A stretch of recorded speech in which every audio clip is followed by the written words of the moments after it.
Shalom saudara-saudara yang dikasihi oleh Tuhan, kita bertemu kembali dalam diskusi pelajaran Sekolah Sabat yang dipersembahkan oleh Gereja Masih Advent Hari ke-7 Uni Indonesia Kawasan Barat.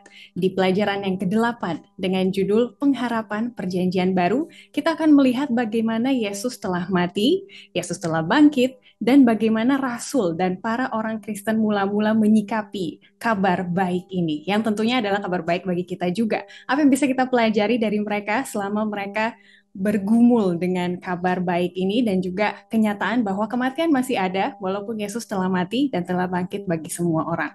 Untuk mendiskusikan topik ini, kita akan sama-sama menyambut Pendeta Sony Situmorang, Direktur Komunikasi Uni Indonesia Kawasan Barat, dan juga Pendeta Edwin Berhitu, Direktur Komunikasi Conference Jawa Barat. Shalom Bapak Pendeta sekalian. Shalom. Shalom. Nah ini pemirsa udah kangen, Shalom, ya Putri. seminggu sempat kita skip tidak ada. Jadi kita akan salam mereka dari kolom komen yang telah masuk di episode pelajaran yang ke-6.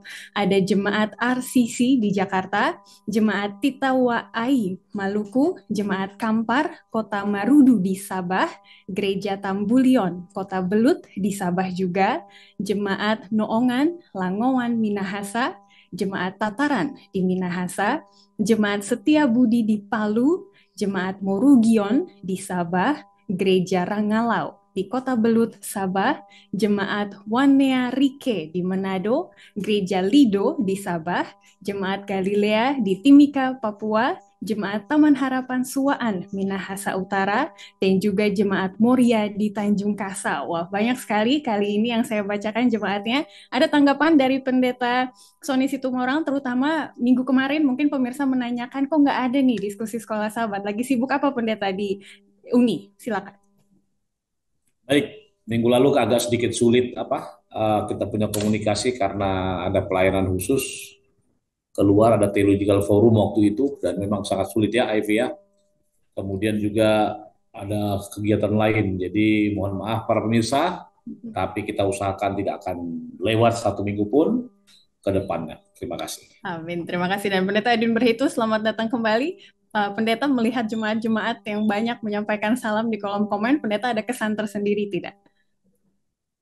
Ya, terima kasih banyak. Saya pikir saya sangat terberkati dengan banyaknya jemaat-jemaat yang memiliki respons.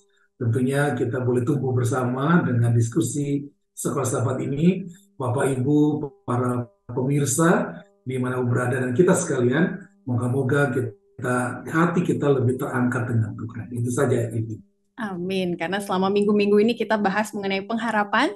Jadi kadang-kadang saya memanggil para pemirsa sebagai umat-umat Tuhan yang berpengharapan. Untuk memulai, kita akan berdoa terlebih dahulu. Dan Pendeta Edwin, boleh tolong berdoa bagi kita sekalian? Mari kita berdoa. Allah yang baik, Allah yang kami sembah, Allah yang kami puja, Allah yang senantiasa memelihara kami. Terima kasih kami sembahkan pada siang hari ini, dan kami bersyukur oleh sebab perkenanan Tuhan. Kami boleh kembali bersama dengan para pemirsa dimanapun berada untuk belajar dan diskusi pelajaran Sekolah Sabat pada pelajaran yang ke-8 ini. Kami mohon Roh Suci-Mu menjadi bagian kami, menjadi bagian para narasumber, pembawa acara, dan semua pemirsa, sehingga apapun yang kami ingin bicarakan tentunya semata-mata untuk meninggikan dan memuliakan nama Tuhan. Memberkati koneksi-koneksi internet kami dan peralatan kami, dan kiranya sukacita menjadi bagian kami sepanjang hari ini. Dalam nama Yesus kami berdoa. Amin. Amin. Terima kasih Pendeta. Dan bagi para pemirsa sekalian, kita akan menjawab 3 pertanyaan yang telah masuk di akhir dari episode kali ini. Jadi mohon ditunggu. Dan untuk memulai, saya akan membaca ayat intinya. Pelajaran ke-8 dengan judul Pengharapan Perjanjian Baru terdapat di dalam 1 Yohanes 5 ayat 11 dan 12. Dan inilah kesaksian itu. Allah telah mengaruniakan hidup yang kekal kepada kita, dan hidup itu ada di dalam Anaknya. Barang siapa memiliki anak, ia memiliki hidup. Barang siapa tidak memiliki anak, ia tidak memiliki hidup. Kita langsung masuk ke hari Minggu dengan judul Harapan di Luar Kehidupan Ini. Jadi bagi mereka, orang Kristen mula-mula setelah mendengar Yesus telah mati, Yesus telah bangkit, apa reaksi mereka? Bagaimana mereka menyikapi kabar ini? Dan ini terlebih khusus ditekankan oleh Paulus dalam 1 Korintus 15 ayat 12 sampai 19. Boleh saya ke Pendeta Edwin Berhitu untuk memulai di situ? Karena mereka berpikir, nah itu kan nasibnya Yesus gitu ya. Bagaimana dengan kita? Apakah akan sama atau bagaimana? Kita lihat apa yang mereka imani dari kabar tersebut. Silakan Pendeta Edwin. Ya, baik, terima kasih, Vi. Menanggapi tentang kematian Yesus, memang ada beberapa pro kontra dalam murid-murid, tetapi saya yakin lebih banyak para murid-murid yang sangat percaya dengan perkataan Yesus. Apalagi saat Yesus akhirnya menampakkan diri ya, pada sahabat yang lalu sebenarnya kita pelajari, Yesus menampakkan diri kepada murid-murid waktu jalan ke Emmaus ya. Bahkan semua begitu exciting bahwa Yesus itu menjadi trending topik pada waktu itu ya. Dan menurut apa yang saya coba pelajari bahwa sesungguhnya mereka sedang sukacita karena mendengar Yesus pada akhirnya juga bangkit ya, apalagi pada waktu Maria tuh pulang ke rumah ya, lalu dia mulai ketok-ketok pintu, dia nggak bukakan saking senengnya gitu ya. Jadi dan memberitakan bahwa Yesus itu sudah bangkit, kuburnya kosong dan sebagainya, menceritakan juga para muridnya ya. Dan tentunya ini juga menjadi sebuah standpoint yang penting bagi kita pada saat sekarang ini. Justru dengan kematian Yesus, lalu pada gini Yesus bangkit membuktikan bahwa Dia adalah Allah, Dia adalah Tuhan, Dia adalah juga pencipta sekaligus juga penebus. Dan ini yang penting yang perlu kita imani juga itu. Betul sekali. Jadi makanya Paulus menuliskan dalam 1 Korintus 15 ayat 32, jika orang mati tidak dibangkitkan, maka marilah kita makan dan minum sebab besok kita mati. Jadi tidak ada pengharapan masa depan gitu ya. Paulus menyatakan bahwa kematian Yesus itu penting atau signifikan dampaknya bagi kehidupan kita. Terima kasih Pendeta Edwin Berhitu. Nah sekarang pertanyaannya kita realistik aja, Pendeta Sony Situmorang. Urusan mati kan belakangan, tapi hidup masih susah juga gitu ya. Jadi apa dampaknya saya mau mempercayai pengharapan ini? Karena ada orang mengatakan hidup itu keras bung gitu ya, nggak akan berubah walaupun Yesus sudah mati dan juga Yesus sudah bangkit gitu. Hidup masih tetap susah. Bagaimana Pendeta menanggapi pengharapan akan Yesus mati dan bangkit dengan kehidupan kita sekarang ini? Berbicara tentang pengharapan itu merupakan ekspektasi, sesuatu yang kita ingin capai, sesuatu yang kita ingin gapai. Pengharapan juga merupakan sesuatu yang ada dalam pikiran kita di mana suatu saat nanti, artinya ini future tense ya, kita akan bisa sampai di tahap itu. Dan dalam konteks ini, tadi saya terangkan bahwa kebangkitan Kristus sangat berpengaruh kepada kebangkitan kita. Benar, karena Dia sendiri yang merupakan putra tunggal atau media sehingga kita dilayakkan untuk untuk bisa sampai ke surga dalam tanda kutip, karena kematiannya di kayu salib menggantikan kita, maka kasih karunia diberikan kepada kita sehingga masing-masing kita mempunyai kesempatan untuk sampai di surga. Masalahnya adalah saat ini hidup susah. Kemudian tadi dikatakan bicara kita realistis. Nah, karena hidup susah lah justru kita mempunyai pengharapan. Dan setiap orang mencapai suatu tingkat kenyamanan tersendiri pasti ada pengharapan, yaitu istilahnya one step ahead atau one step beyond atau satu langkah di depan. Ya. Namun dalam konteks ini kita akan coba lihat bahwa keberadaan kita atau eksistensi kita sebagai anak-anak Tuhan memang sangat bernilai bagi surga. Kenapa? Ellen G. White menulis bahwa surga bernilai segala sesuatu bagi kita. Maka jika kita kehilangan surga, kita pun kehilangan segala-galanya. Jadi sama seperti lagu itu Seberang Langit Biru. Orang mungkin nyanyikan lagu itu hanya seperti lagu anak-anak ya. Seberang langit biru adalah istana, kan anak-anak. Tapi sebenarnya message atau pesan di lagu itu merupakan pelajaran hari Minggu ini Di balik kematian kita sebagai orang yang beriman, di balik pengharapan kita, Tuhan sediakan somewhere beyond the blue. atau katakan sesuatu, mansion katakannya, atau kalau rumah kan lain di mansion, apa itu ya, kediaman yang tidak terpikirkan Iya. di balik langit biru, itu apa? Kerajaan sorga.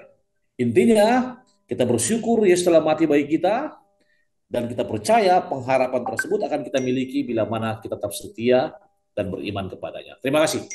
Amin, terima kasih. Itu juga sudah bisa menambahkan diskusi bagi para pemirsa sekalian di nomor 1 hari Jumat ya. Jadi harapan apa yang kita miliki untuk melawan ketidakbermaknaan hidup ini kalau satu saat nanti akan mati. Terima kasih pendeta, kedua pendeta sudah menambahkan. Kita langsung ke hari Senin dengan judul Aku Akan Datang Kembali. Nah, ternyata uniknya setelah Yesus meninggal sampai sekarang pun tema khotbah yang terus dihotbahkan adalah suatu saat Yesus akan datang gitu. Dari dulu sampai sekarang ya pendeta Edwin berhitung sampai-sampai di perjanjian baru katanya 4 kali di kitab Wahyu Yesus menyebutkan aku datang segera. Tapi nyatanya kan belum gitu ya. Jadi pertanyaannya apakah masih relevan judul khotbah ini atau pesan ini? Silakan pendeta. Iya.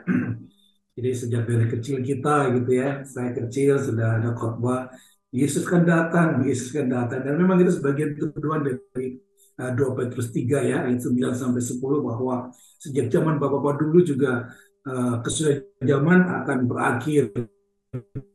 Tapi itu tidak ada juga ya. Tapi di ayat yang ke-10-nya, Yesus tidak pernah lalai menepati janjinya. Nah, ini adalah sebuah pengharapan tadi. Tadi tema pelajaran kita kan tentang bicara tentang pengharapan di perjanjian baru. Ini juga menjadi salah satu pengharapan bahwa janji Yesus sendiri yang mengatakan Yesus tidak pernah lalai menepati janjinya. Nah, kalau kita berangkat dari zaman yang sekarang kita jalani, saya pribadi merasakan Evi bahwa Yesus itu memang betul-betul mau datang, Evi. Itu ya siapa sangka kita pinjam sebuah fenomena zaman tentang COVID ya, kita dulu nggak nyangka nih ya COVID muncul di mana-mana, kita harus mengalami wabah pandemi yang mungkin sudah mendunia, hampir seluruh dunia terkena dampak tersebut. Dan kalau kita flashback kepada perkataan Yesus waktu Yesus ada di bumi dan Injil kerajaan ini akan diberitakan ke seluruh dunia, baru tiba kesudahannya ya. Maka saya kok merasa begini, dengan adanya Zoom ya, kita bisa lompat ke Malaysia, bisa lompat ke Amerika, bisa lompat kemana saja yang dulu nggak bisa kita dapatkan, dulu kita nggak bisa kerjakan. Maka saya pribadi ini menjadi sebuah pengharapan baru. Ini betul-betul mungkin tanda kutip ya, mungkin Yesus itu akan tiba pada zaman kita atau mungkin setelah kita melihat tanda-tanda zaman yang luar biasa. Jadi walaupun orang-orang banyak mengatakan dari dulu juga begitu, tapi tanda-tanda menunjukkan, pelajaran kita katakan bahwa tanda-tanda itu merujuk bahwa memang Yesus akan datang, janji, aku akan pergi ke rumah Bapa, menyiapkan tempat bagimu, dan aku akan kembali lagi menjadi tempat supaya di mana aku berada, kamu pun berada. Ini pengharapan yang harus kita pegang. Dan itu adalah mimpi kita. Ngapain kita ke gereja, ngapain kita dekat sama Tuhan selama ini. Kita nyembah Tuhan, hanya satu yang kita butuhkan. Kita ingin pegang janji Tuhan. Dan 2 Petrus 3 katakan bahwa Tuhan tidak pernah lalai menepati janjinya. Gitu. Satu hal, Ivi, kalau izinkan sedikit saja. Jadi kenapa sih kita bicara bahwa Yesus pasti datang, walaupun orang mungkin nggak percaya, sebagian orang yang tidak mau percaya Tuhan, nggak, itu udah lama, dari dulu juga begitu gitu. Tapi saya semakin yakin dengan janji Tuhan waktu Yesus ada di bumi, lalu Yesus mati, lalu Yesus bangkit, dan dia janji akan datang lagi dan akan digenapi. Itu pada waktu kita baca Yesaya 43 ayat yang ke-1. Dan Yesaya 44 ayat yang ke-24. Di sana katakan begini, Ivi. Tetapi sekarang begini firman Tuhan yang menciptakan engkau, hei Yakub, yang membentuk engkau, hei Israel. Ada tanda kutip, jangan takut sebab aku telah menebus engkau. Saya sudah pernah katakan ini beberapa episode yang lalu, karena ini penegasan. Bagi saya ini adalah poin yang penting, penegasan bahwa memang Yesus akan datang. Kenapa? Karena Yesus sudah pernah buktikan omongannya sebelum dunia jatuh. Bahkan sebelum Yesus datang di tahun 0 ya, atau 2000 tahun yang lalu. Kenapa? Ternyata Tuhan yang berfirman pencipta lalu dia ngomong menebus, dan kita tahu yang menebus kita adalah Yesus. Ditegaskan dalam Yesaya 44 ayat 24, dikatakan di sana bahwa begini firman Tuhan, penebusmu, ditegaskan di balik yang berfirman penebus berarti Yesus. Maka dia ngomong begini, tanda kutip, akulah Tuhan yang menjadikan segala sesuatu seorang diri, yang membentangkan langit, yang menghamparkan bumi. Siapakah yang menampingi aku? Maka dua ayat ini, Ivi, bagi saya sudah membuktikan Yesus itu selalu menepati janjinya. Amin, powerful sekali. Jadi aku datang segera itu lebih dari 3 kata saja ya, maknanya lebih luas dan lebih dalam. Bahkan itu merupakan pekerjaan dari kealahan kita sejak zaman dahulu gitu ya, dari awal bumi dijadikan sampai sekarang. Dan uniknya nih di paragraf pertama saya mau tekankan di sini, Pendeta Sony Situmorang, ada dikatakan bahwa harapan Yesus akan datang kembali itu mendorong misi gereja para rasul dan memenuhi kehidupan orang-orang Kristen dengan harapan.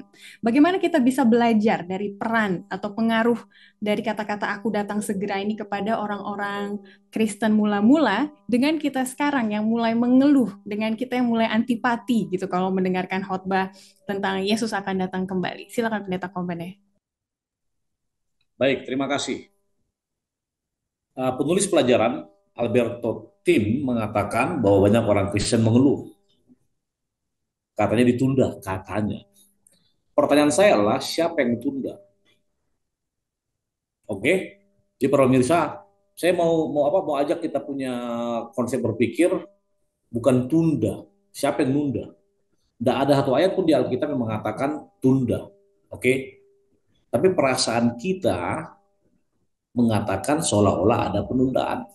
Nah, bagaimana kita bisa menanggapinya? Tadi sudah dibaca Ivy yang paragraf pertama ini, harapan akan kedatangannya yang segera mendorong misi gereja para rasul dan memenuhi kehidupan orang Kristen yang terbilang jumlahnya selama berabad-abad dengan harapan. Benar, banyak sekali orang yang percaya pada Tuhan berharap dia akan datang segera. Sekarang saya mau tanya, ketika kita tiba pada gereja yang mula-mula, di mana mereka sekarang?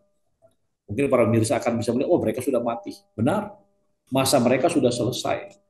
Yesus belum datang. Masa kita pun demikian. Ada satu masa ketika opung-opung, opa-opa kita dengan semangat menginjil, berharap, tapi akhirnya mereka beristirahat dalam Kristus. Jadi, nah ketika kita tiba di masa milenial ini, jadi gini Ivy, Pastor Edwin, kenapa banyak orang berpikir menunda gitu loh. Jadi setiap zaman itu apa? Ada tren masing-masing. Pola berpikir berbeda.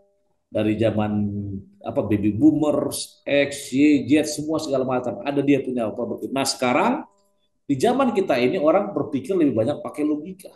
Sehingga muncul kata penundaan. Walaupun kita lihat dari sisi manusia, penundaan. Padahal apa kata Tuhan, Pastor Edwin dan juga Ivy? Dan Injil kerajaan ini akan diberitakan di seluruh dunia, menjadi kesaksian bagi seluruh bangsa. Setelah itu barulah tiba kesudahannya. Instead of kita hanya berharap diam di rumah, hanya melakukan legalis seremonial, datang ke gereja, pulang, Rabu malam, pulang. Tapi tidak ada passion kita untuk apa? Mendeklarasikan kabar Injil atau kalimat aku akan kembali ini. Saudara-saudara, saya bukan mau menghakimi, tapi apa kata Yesus? Aku akan datang kembali. Nah, kalimat ini harus kita sampaikan kepada orang lain sehingga tibalah kesudahannya. Sehingga generasi demi generasi telah mati dan peristiwa yang dijadikan itu belum terjadi. Ingat, ada kalau KKR ada peristiwa-peristiwa yang akan terjadi sebelum kedatangannya. Sebagian sudah terjadi, sebagian lagi belum. Nah, kita tunggu. Kita terus berharap.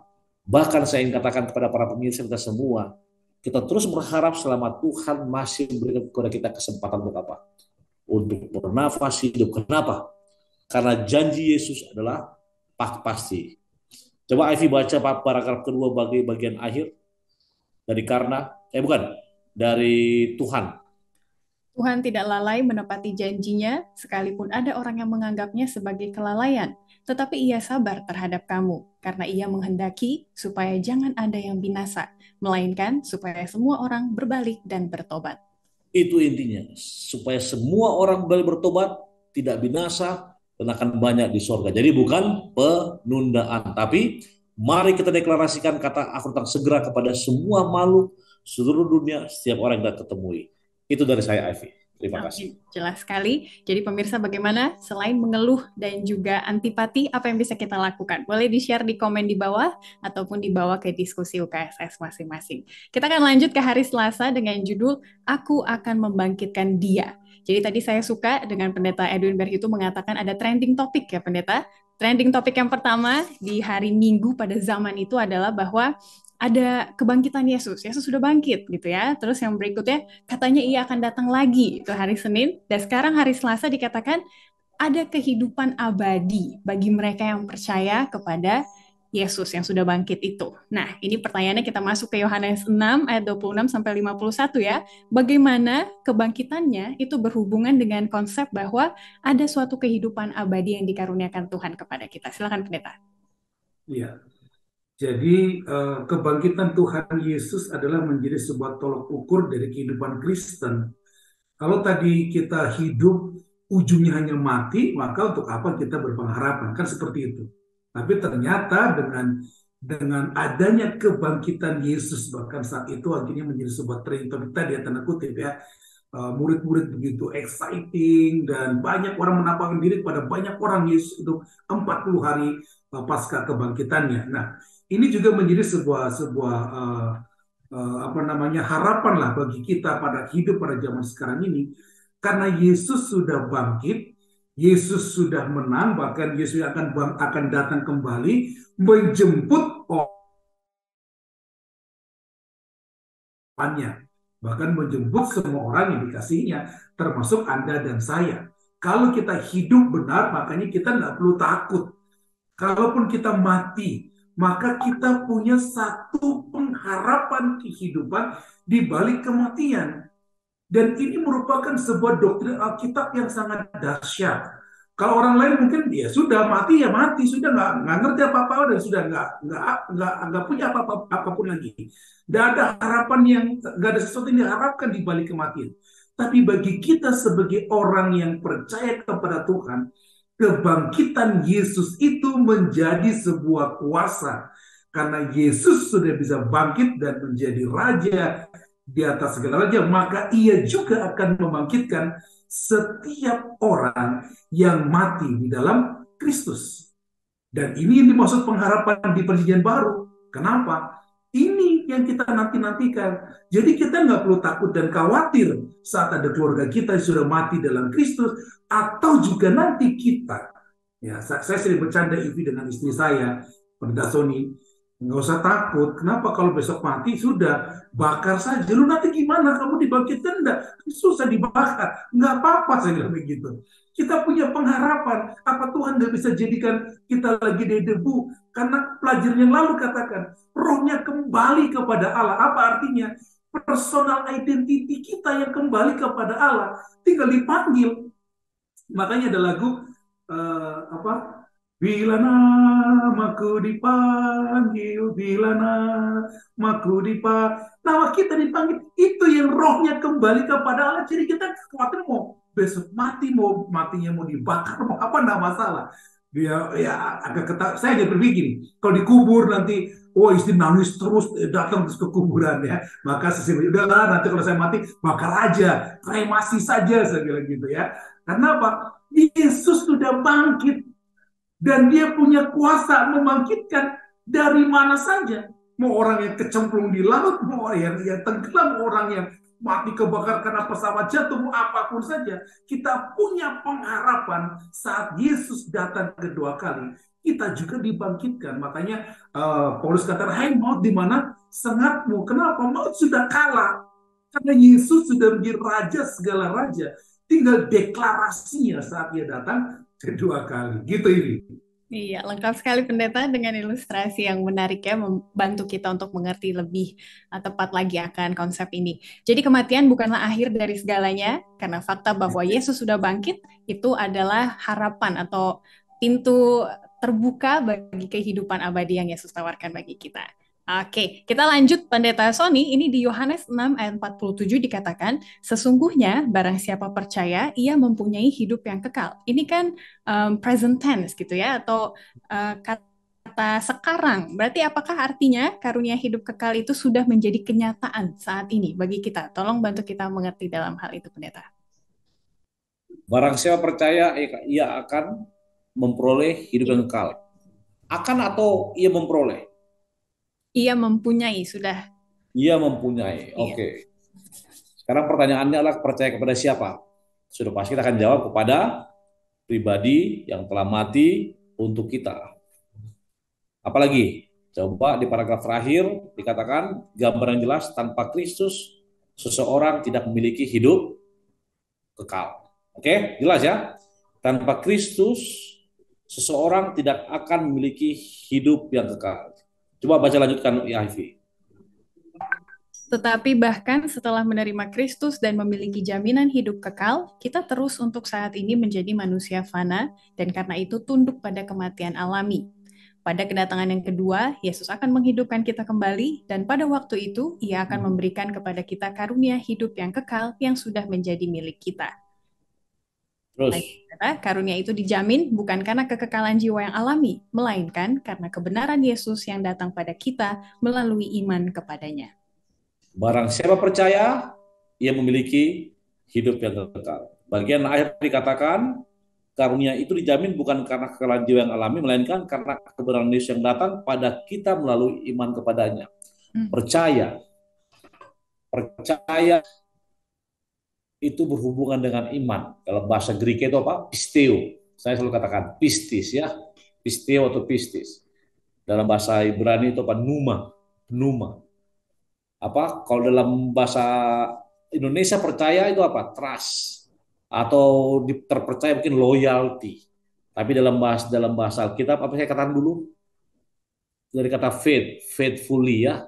Jadi ada bedanya kesetiaan, kepercayaan, iman. Ada faithfully sama loyalty. Nah dalam konteks ini, Yesuslah apa?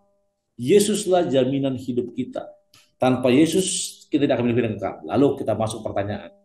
Karena ini present tense, saat ini sedang terjadi. Itulah sebabnya pelajaran pada hari Minggu Senin tetap kita hidupkan dalam hati kita. Kita berharap ketika Yesus datang, saya apa? Akan diangkat ke sorga, menerima hidup yang kekal. Benar ya? Benar ya? Artinya kita sudah yakin 5 detik lagi pun Yesus datang, maka kita sudah pasti menerima hidup yang kekal. Tapi penulis pelajaran membuat frase ini lebih menarik. Kenapa? Tadi paragraf keempat. Pada saat kedatangan Yesus yang kedua, Yesus akan menghidupkan kita kembali dan pada waktu itu Ia akan memberikan kepada kita karunia hidup yang kekal. Saat ini jaminan hidup kekal sudah kita miliki. Nanti kita mati, pengharapan tetap ada. Dan setelah kita dibangkitkan, disitulah inaugurasi apa? Hidup kekal. Sama seperti ini Ivy sama Pastor Edwin. 2014 saya defense di Ayas. Oh itu lama sekali defense-nya. Lalu habis defense panelis kita mengatakan selamat kamu mendapatkan gelar A, B, C katanya dokter atau gimana. Oke, saya sudah mendapatkannya karena ada deklarasi dari orang yang kita percayai. Tapi inaugurasinya kapan? Ketika Anda menghadiri upacara wisuda 3 bulan kemudian atau tahun depan, tergantung. Itulah inaugurasinya. Artinya you were recognized as, kan begitu kan, kau telah diakui sebagai apa? Nah dalam konteks ini kita sudah memiliki hidup kekal sekarang ini, tapi inaugurasinya, jaminannya setelah kita melewati hidup yang fana, ketika Yesus datang, kita bangkit, bagi yang sudah meninggal, bagi yang hidup akan ada di surga, inilah hidup yang kekal itu. Itu dari saya. Terima kasih. Terima kasih, sudah lengkap juga. Nah, tapi karena ada pemikiran bahwa kehidupan kekal itu bisa dimiliki sekarang, makanya kita lanjut ke hari Rabu. Ada beberapa kesalahpahaman di jemaat Tesalonika gitu ya bagi saudara-saudara mereka yang sudah meninggal. Terutama 1 Tesalonika 4 ayat 14. Ini pelajaran hari Rabu, judulnya pada saat sangkakala berbunyi. 1 Tesalonika 4 ayat 14 mengatakan, bawalah bersamanya mereka yang tidur di dalam Yesus. Jadi ada kesalahpahaman Pendeta Edwinberg itu, katanya kalau sudah meninggal, ya langsung bersama dengan Yesus gitu kan. Ada kehidupan abadi yang ditawarkan oleh Yesus setelah meninggal. Tadi boleh Pendeta bawa bagaimana Paulus mengoreksi kesalahpahaman ini? Iya, jadi saya tadi menarik juga dengan menanggapi Pendeta Sony dan saya hubungkan dengan pertanyaan ini barusan. Saya ingin memberikan sebuah istilah already but not yet. Already but not yet, ya itu keren banget. Sudah tapi belum gitu ya. Sudah dalam Roma pasal yang kelima ayat yang ke-9, lebih-lebih karena kita sekarang telah dibenarkan oleh darahnya, kita pasti akan diselamatkan dari murka Allah. Jadi di sini sudah dijamin kita. Bahkan kalau ayat lain dalam 1 Korintus 6 ayat 19, bahwa kita sudah dibeli, harganya telah lunas dibayar. Kita dijamin keselamatan. Nah, hal inilah yang ingin dikoreksi oleh Rasul Paulus di Tesalonika.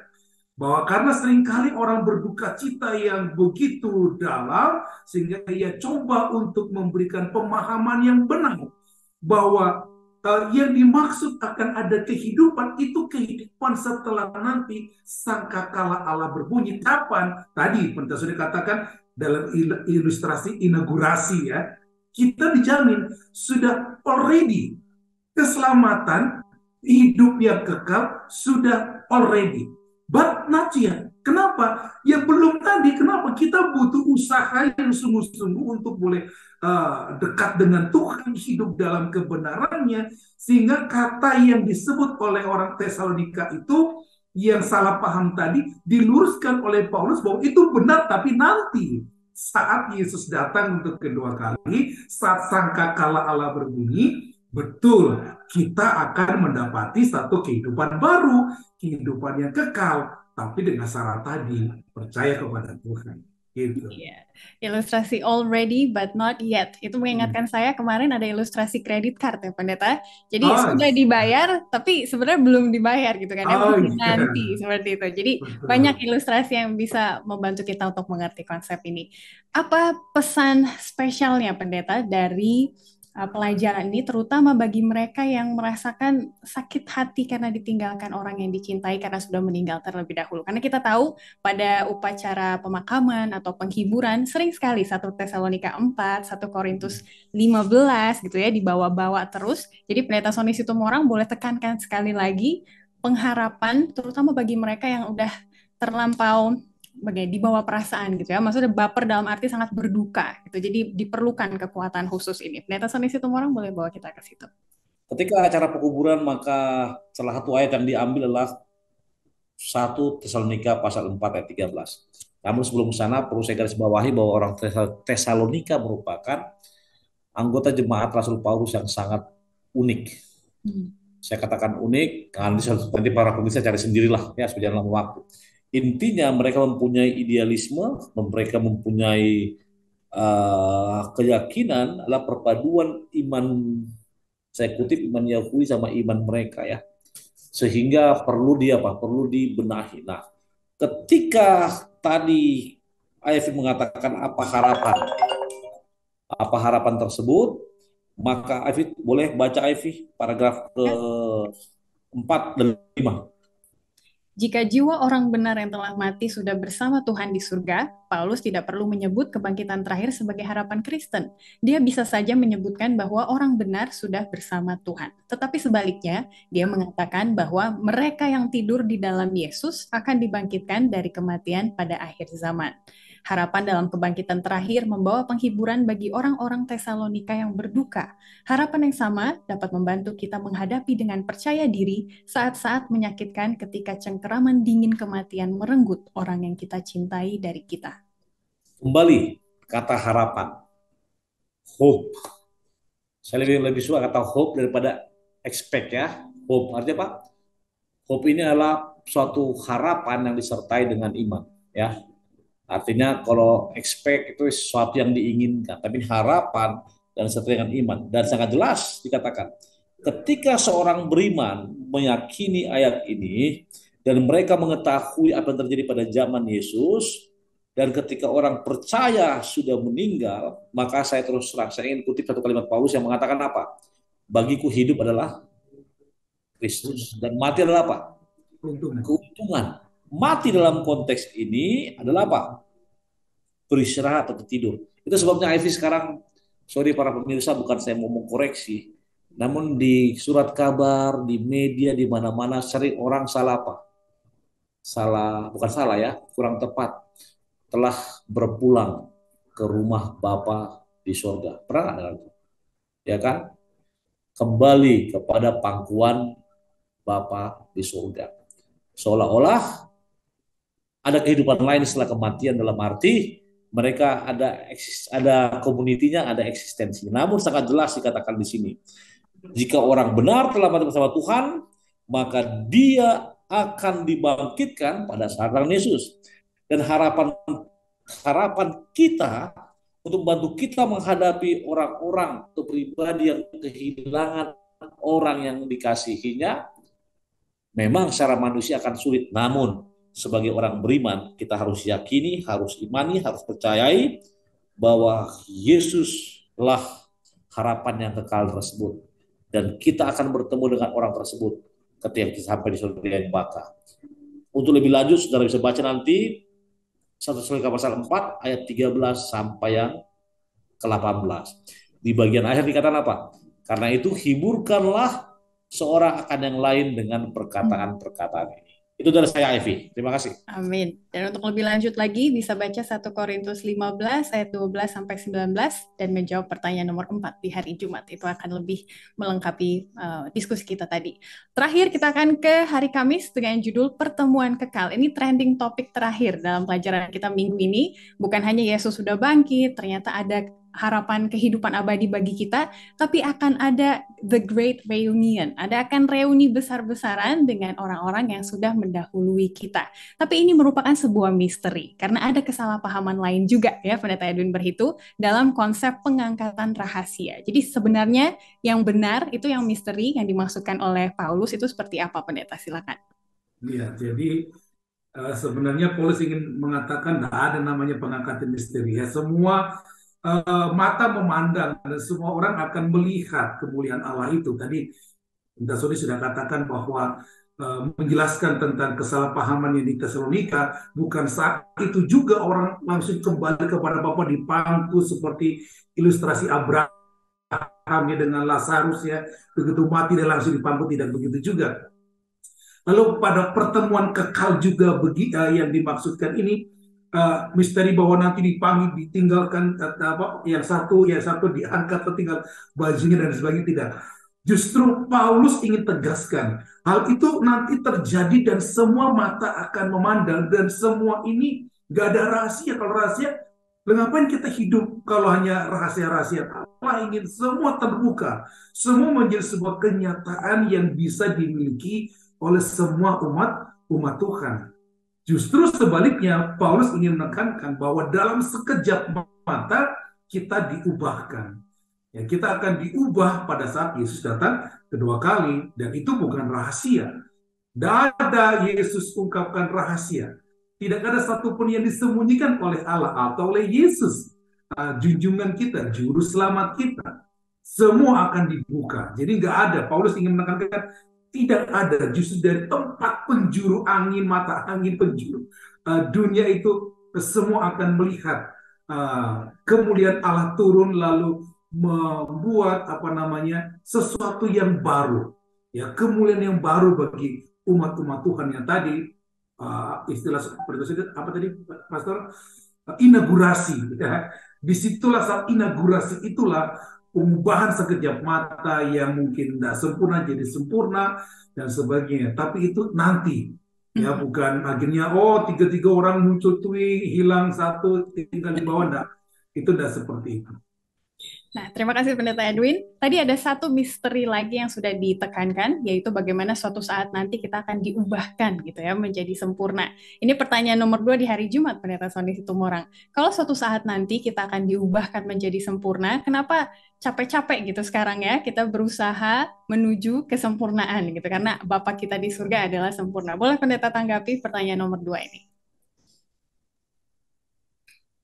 Diubahkan. Baik, coba mungkin Ivy dibaca paragraf ketiga. Kedatangan Kristus yang kedua kali akan membawa perjumpaan yang paling menakjubkan yang pernah ada. Orang benar yang hidup diubahkan dalam sekejap mata. Dengan suara Tuhan mereka dimuliakan, sekarang mereka dibuat abadi, dan dengan orang-orang kudus yang bangkit diangkat untuk bertemu dengan Tuhan mereka di udara. Seperti itu, Pendeta. Satu lagi, malaikat. Malaikat mengumpulkan umat pilihannya dari 4 penjuru mata angin, dari ujung surga ke ujung yang lain. Oke, apa arti diubahkan? Para pemirsa semua ketika berbicara mengenai diubahkan, kita sudah mengetahui dari tubuh yang fana menjadi yang tidak fana.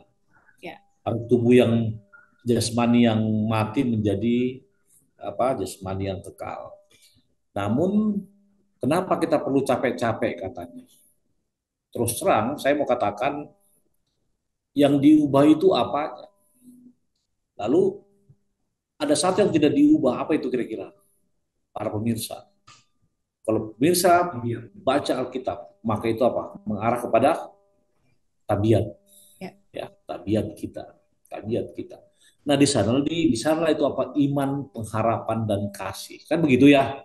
Iman pada Yesus, pengharapan akan kedatangannya, dan dia akan jemput kita. Tadi ia akan datang, bahkan yang sudah mati akan melihat kita.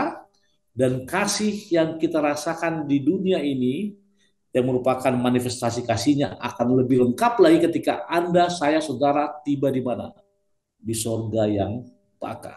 Jadi, saya dengar seorang pengkhotbah mengatakan begini, Pastor Edwin Ivy, kalau teh itu contoh ya, ini nggak usah lah teh katakan, teh itu pahit katanya. Lalu dimasukin gula, manis nggak?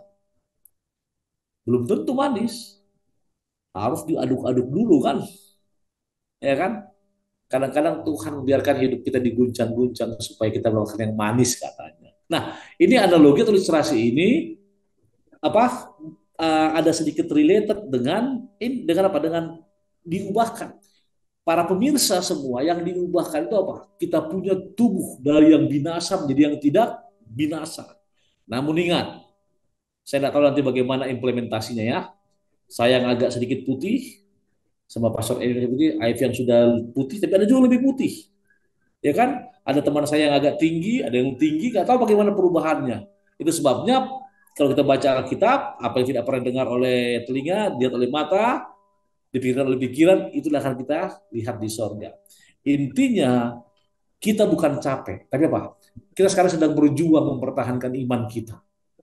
Stand firm, berdiri teguh. Tapi pertanyaannya, apakah iman tersebut tetap bisa kita pelihara, kita rawat dengan Roh Kudus, atau kita akan jatuh? Dan saya senang kalimat tadi dibaca Ivy, kita akan membuat sebuah reuni kecil di sorga dengan Yesus di tengah-tengah kita. Oleh karena itu, kalau Anda mau diubahkan, hadir nanti di sorga. Terima kasih itu dari saya, Ivy. Amin. Terima kasih Pendeta, sangat menarik. Kita sudah berada di akhir dari episode kita, jadi mari kita konklusikan. Kita sudah melihat bagaimana umat Tuhan di perjanjian baru menyikapi kuasa Allah dalam kematian dan juga kebangkitannya. Lalu juga ada kesalahpahaman, pergumulan mereka dalam mengerti dan membawa pengharapan itu ke dalam kehidupan mereka masing-masing. Bagaimana dengan kita sekarang juga menanggapinya? Apa yang bisa kita pelajari dari sikap orang-orang perjanjian baru dalam menanggapi harapan yang diberikan kepada mereka? Boleh saya mulai dari Pendeta Edwin Berhito? Ya, saya kembali kepada statement saya tadi, already but not yet. Kita sudah dijamin, itu saya ilustrasikan, kalau tadi Ivy bilang kartu kredit, saya ilustrasikan seperti kita dapat tiket mau ke Dufan dari Bandung nih. Ya, belum tentu saya dapat tiket, saya ada di Dufan, maka apa yang saya lakukan? Saya harus punya uang untuk berangkat ke Jakarta, untuk bisa ke sana. Saudara punya tiketnya. Yang kedua, saya harus jaga. Kalau tiket itu hilang, saya nggak mungkin nyampe di sana. Ketiga, kalau tiket itu robek, saya juga nggak bisa ke sana. Yang keempat, kalau tiket itu kita jual, saya juga nggak bisa ke sana. Apa artinya? Ada nilai usaha keselamatan yang Allah sudah berikan. Yesus mati, Yesus bangkit, itu adalah tiket yang kita sudah dapatkan. Already, but not yet. Apa artinya? Kita perlu usaha dalam usaha kekristenan kita kepada Allah. Amin. Kalau saya tadi suka bagaimana mereka jadi semangat melakukan misi penginjilan dan juga hidupnya lebih bermakna karena ada pengharapan. Semoga Amin. itu yang bisa kita lihat juga. Bagaimana dengan Pendeta Sony Situmorang? Kesimpulannya?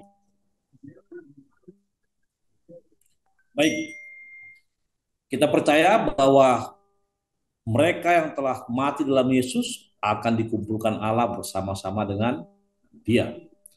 Dengan kata lain, bahwa kata orang mati dalam Kristus itu merupakan satu pernyataan atau statement bahwa mereka itu mempunyai pengharapan perjanjian baru seperti judul pelajaran sekolah sahabat ini. Apa itu?